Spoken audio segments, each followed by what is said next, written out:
Welcome to Unlocking Las Vegas with your favorite redhead realtor, Erin Pierson-Mills. We're going to be covering the greater areas of Las Vegas all the way to Pahrump and Mesquite, talking about trends, events, sports, and more. I'm super excited to welcome all of our guests this year and have a great time, which is everything Unlocking Las Vegas. Hi, you guys, and welcome back to the Unlocking Las Vegas podcast. Today it's me again, your favorite redhead realtor, Erin Pierson-Mills, and my ginger lender, Joshua. How's it going?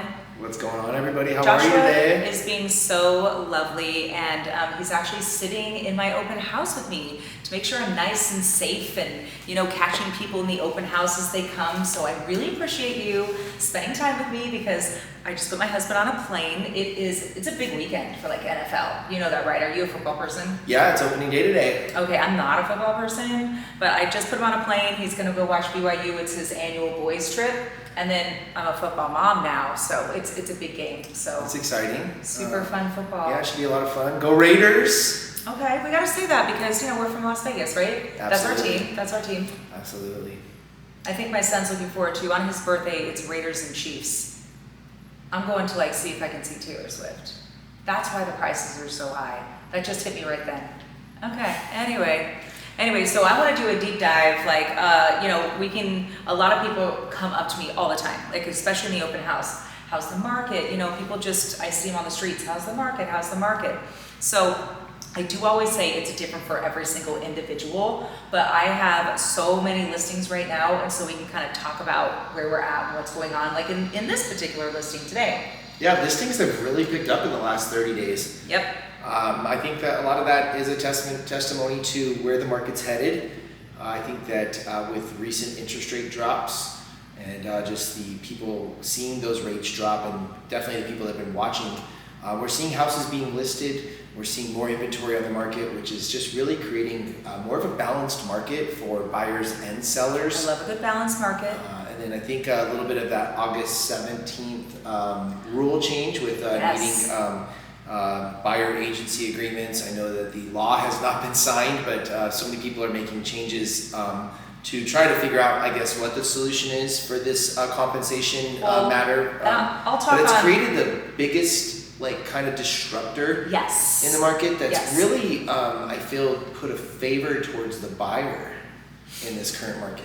Well, here's the thing, as a strong listing agent, so what I've seen, for me, it's business as usual. I love paperwork, I love education. I've always educated them on, how a buyer's agent gets paid. I'm like, I work for free. No, I get paid, but let me explain to you how. So for me, it's no big deal, but I felt like there was a definite pause, everybody's holding their breath, and then, oh my gosh, August 17th happened, and we have to breathe, but we don't know how.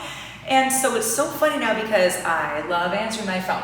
I love calling people. I love the communication on all the sides. So as a listing agent, I now get the phone calls, and I welcome phone calls. I want to hear about your buyers, and I want you to ask me the questions. And I always feel like it's sort of like a first date. They're like, and are you offering buyer broker commissions? So here's the thing. It's are you offering it? First and foremost, no, is your seller offering it? But first and foremost, this is a services rendered matter. Mm-hmm. These are services rendered, and it's been standard that the buyer compensation has always been paid by the seller. Yes. And I really do truly believe it's going to continue to stay that way, except for now, instead of getting a listing, agreement, sellers be aware of this. You get the listing agreement, and then when you actually get into the contract, you get the buyer side. Whereas before, I think it was a little bit better because the seller was being told, hey, you're going to pay this much total between two agents. To the brokerage. Right, and they would split it. Yes. And so now it's I can't wait to see. I think it's, there's no real regulations, but what if you have a 5% listing as a seller? You sign this, right? Because that's been normal and you think it's normal.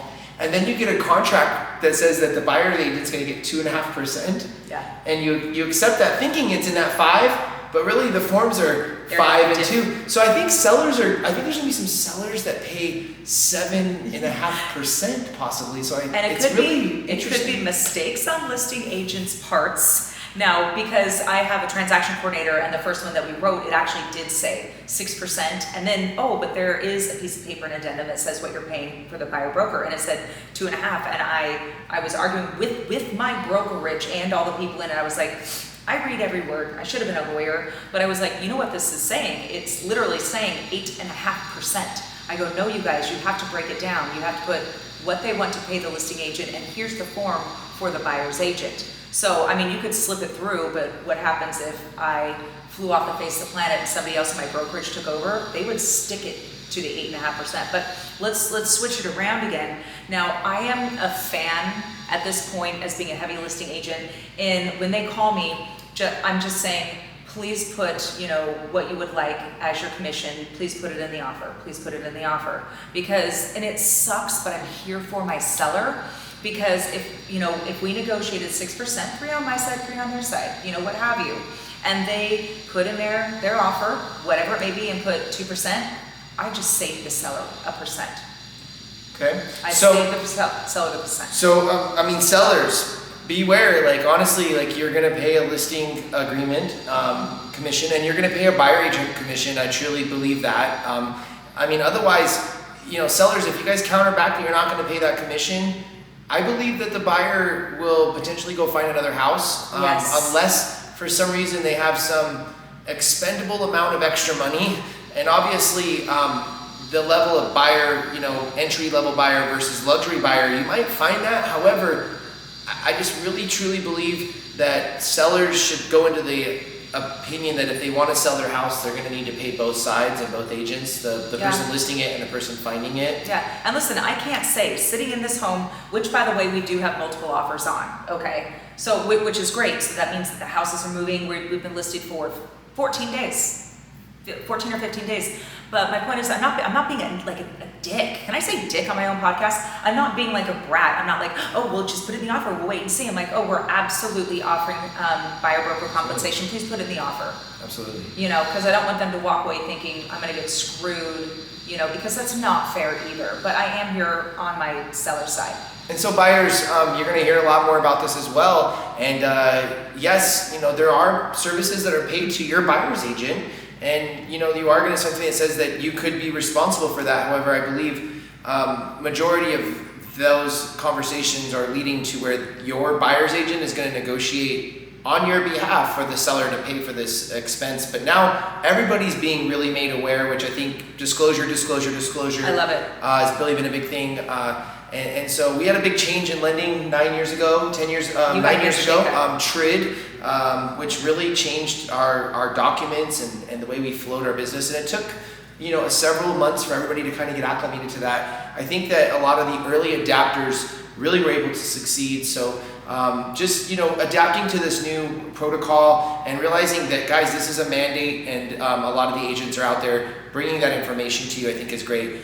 Something I just heard though. Mm-hmm. This house has been on the market for 14 days. Yes. And so this house is, it's a 3-bedroom, 2-bath? It's actually 4-bedroom, 2-bath. 4-bedroom, 2-bath with a pool. Okay, but let's... And no HOA? Yes, with a pool, no HOA. Under 500,000? 450, and for some reason, no, this home, it was actually built in the 70s, so, but it has within the last 3 years, stay with me here, brand new roof, brand new air conditioning, brand new pool pump, brand new doors and windows, brand new water heater, brand new disposal, brand new garage door, like cake. So hence the multiple offers too, because I am allowed to list that in the MLS and the agent notes. So you're in multiple offers on this house under 30 days on the market? Yes. How often are you seeing houses sell under 30 days in the market currently right now? Well, I think it depends on the price point, but it's kind of like skipping the middle median. So if you're in the affordable, what we're going to call affordable, from the condo range to like the 250 to under 500,000 is pretty much within 30 days. Pretty much within 30 days if it's well marketed, you know, smells good, well, that's another topic. And then, but the luxury market is really going quick as well. So I'm not sure like where the median is, but you know what I'm saying, like the 500 to like a million, like we're kind of losing those people, but you know, thank goodness I've kind of had the other two brackets. And then the super luxury is really interesting. We're seeing some of the highest numbers of super luxury this year. What I would say super luxury would be about 1.8 million or higher, but I really see that 1.8 to 2.3 million window. I think we're at 119 or 120 buyers that closed this year in that price range. You know what, they're like not afraid of whatever interest rate they're getting right now, because let's talk about interest rates. And the biggest question I get is, and statement, well, I'm waiting for the election goodies. I'm waiting for after the election. I'm waiting to see what's gonna happen in the election. Guys, the train's leaving the station. Like before the election, trains leaving the station. And what I say by the trains leaving the station, interest rates have dropped. Right now, we are seeing the lowest interest rates that we've seen since 2022 when they started this whole debacle of interest rate increases. And with that, it's gonna increase the buyer availability or the buying power. And this is really just creating such a great time to get into a home. With this interest rate let's drop. break that down. So you showed me a client. So let's say I come to you, I've got like a 700 and I think it was 5 credit score, right? And so if a month ago or 2 weeks ago you had me a 7, okay, what could I qualify for? We were looking at somebody else's, you know, what they could qualify for, like 300,000, whatever it is, right? Depending on my income, Correct. All the things. And so now if it drops, it dropped over half a point in interest rate improvements. How much more can I buy? And that's just in the last few weeks. We've probably seen over a point to a point and a half in actual like rate improvement. But let's say the rate drops from 7 to 6.5 or from 6.5 to 6. What we're facing there, that half a point drop is going to actually improve you about $25,000 in purchase power, 25 to 30,000. So looking at that, what you could buy for 300,000 at the rates a month ago, you can actually get up to 330,000. So this is really great news for the consumer because they're going to be able to buy more home, or they're going to be able to buy the home that's going to be more affordable for them at that price point. At a lower mortgage. So a lot of great combinations that come with the interest rates dropping. Interest rates, guys, they're not tied to the Fed rate that's going to drop on 9/18. They're actually tied to more towards the 10-year Treasury and then the 30-year bonds. And so when the 10-year Treasury drops, interest rates drop. When the 10-year Treasury goes up, interest rates go up because our bonds go down. Usually our bonds are an opposite parallel of the 10-year Treasury. Great news, the 10-year Treasury just dropped below 3.8. This is huge because our next levels are 3.661. Okay. We've got job reports coming out this week. We really see a slowing in the market. We really see some numbers that are going to start to be favorable. They have been, and I say they, the powers that be have been really skewing job reports, sales reports, inflation reports, housing and CPI reports. These are all the reports that come out monthly, and we see where we're at now, and we're still, talking about numbers from a year ago. So we're getting past a lot of the reports that have skewed us, and I just really see continued improvement in the market that's going to help buying power, help the market spur. And in that, I see a lot more listings on the market right now, which I think, with 9/18 coming, September 18th, the Feds are going to announce, it's kind of been hedging, like we're seeing that we're heading in the right direction. They're going to announce they're dropping the Fed rate. Well, smart buyers right now know that interest rates have dropped and they're out in the market buying. And I think that that's really what we're seeing in a pickup of a spur. So, buying before 9/18, you probably will see less challenges of competition. You probably will see more buyer credits from sellers, seller paid closing costs towards the buyer. I think your negotiations could be a little bit less aggressive. I really do think that the masses are going to start to come out in September, October, November. I think we're going to be the busiest that we've been in a couple of years. Well, look, we haven't gone on 30 days since August 17th. And if you don't know what August 17th is, that's when, the buyer broker commissions had to come off the MLS, and now we have to start talking to each other. So I think kind of the cream rises to the top theory. All the agents out there that are not educated, that don't know what to do, that are in a blind panic because they're not, talking to their broker or getting to know what we're supposed to be doing, they're out. I feel like, we had the masses just going in looking, I could make, 2.5% or 3, whatever. Now it's actual work. And I don't think a lot of people get into real estate thinking it's work. Stop watching Selling Sunset, you guys. But so anyway, I think it's like, the 7 years ago when you guys had your lending upset, like this is our shakedown, and I kind of like it. And it just happened to be on an election year. So anyway, I always tell people, it may or may not be the right time for you to buy or sell. I am not that agent to be like, it's the perfect time. It's the perfect time for everybody. It is not. You want to know what the perfect time is? Every person, there were trillions of dollars, let me repeat myself, trillions of dollars of loans written at above 7% interest rate. Consumers, if you have a 7% interest rate right now, call your lender, call me if you're in Nevada, California, Utah, or Florida. It's time to drop your interest rate. Rates have dropped. You don't have to have that high interest rate anymore. So if you bought a house in the last couple of years, it's time to refinance, guys. Reach out and get a lower interest rate. And then honestly, that's another trigger. Trillions of dollars of real estate loans are about to be refinanced. So if you're waiting to buy, don't wait until the refinance boom takes off, because it's already booming and it's already taking off. I see more refis coming into my pipeline every day. That's going to take away from the loan officers and the processors and the teams that are here to service the purchase market. It's going to cause more timeline for you to be able to get into your home. So don't wait for the masses to show up. The moral of the story is, if you own a house right now above 7%, get in and get refinanced right now. If you're thinking about buying, rates are in the low 6s, the high 5s. We've got lots of programs with rates in the high 5s right now with the right credit, the right down payment. And even if you were at 6.25 or 6.5 or 6.75 because you had a less than 640 FICO score, you're going to be able to get into a home and build some great wealth very quickly. And I just think that you guys, the next real estate equity grab is here. If you want to change your family's wealth, I really believe the next 2 years we're going to see some of the highest gains in real estate that we've seen in the last 10 years.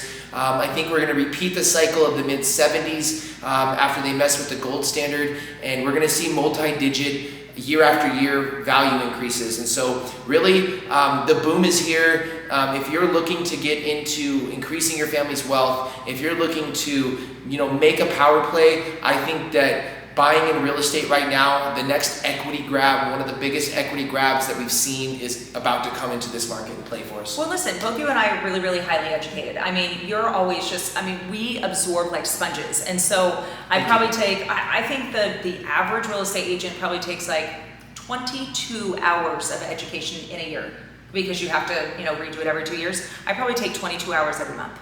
Okay. And so the thing is that you have people like us that you can call and ask questions. And there is no stupid question, you guys. Before I got into real estate 7 years ago, I actually didn't know I could refinance. That information is there, but I wasn't reaching out to know this information. It's not being fed to me. It wasn't in my TikTok algorithm. I don't think TikTok was invented 7 years ago.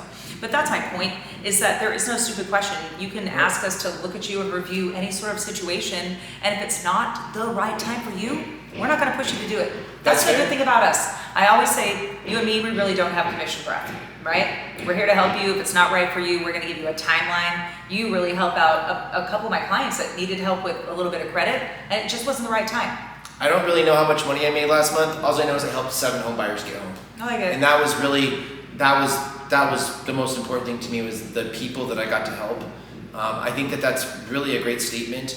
And the education, I don't go into my hair salon and be like, how much money did you make last month? She'd be like, oh, I made 300 women look pretty. Okay, who asks professionals how much they make?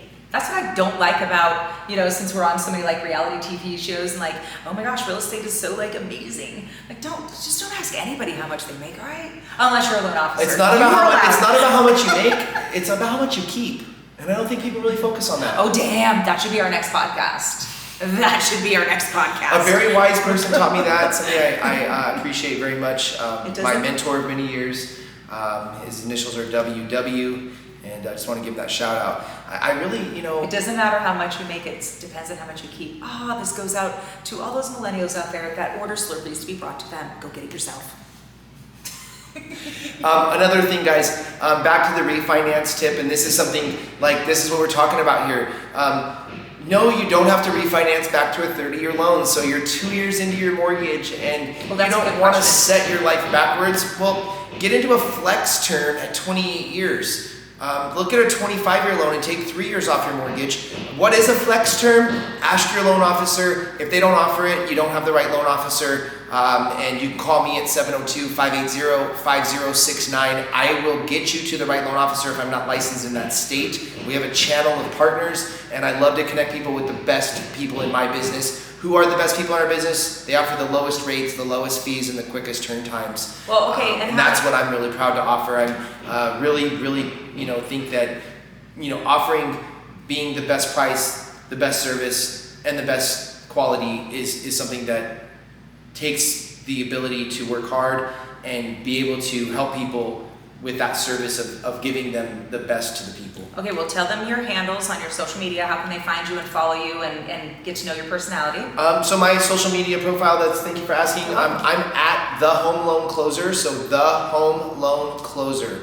And would love to answer any questions if anybody ever wants to reach out. Yeah, I'm here to help people. Thank you so much for letting me be on your podcast so often. Honestly, the value you bring to real estate, the knowledge is incredible. I think that we have a lot that we can bring to our clients as far as just the teamwork that we put together and the synergy of not only looking out for the best financial interest of them, but also looking out for the best real estate purchase, whether it's finding the right home or whether it's selling it. I've seen you come in and sell houses fast, and I think it's incredible. I've seen your negotiations. Guys, the realtor you work with matters, because if they don't know how to negotiate a contract, you're not going to get the best deal.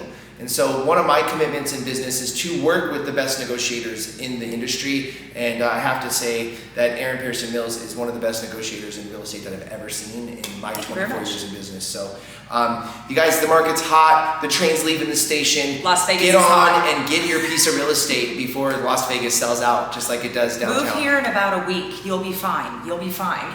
Oh my gosh. So I got to sneak away to the mountain this last weekend, and it was like 65 degrees. I was like, oh my gosh, it feels so good. And then I came back and it was like 105. And I'm like, when is this ending? 9/11 is our last 100-degree day, and I'm just hoping it just stays in the 90s for the rest of September. I'm cool with that. You guys stay cool. We're always here to help you. Your favorite redhead realtor, Joshua, the Home Loan Closer on all social media platforms. The Ginger Power Hour, we're here. Ginger Power Hour, man. And our hair's natural, by the way. Somebody said I look like Brie Vandekamp if you ever watched Desperate Housewives, and I was like, rude. This is from my daddy. Anyway, all right. Peace, This love, is from my grandmother. Peace, love. We're out. Bye.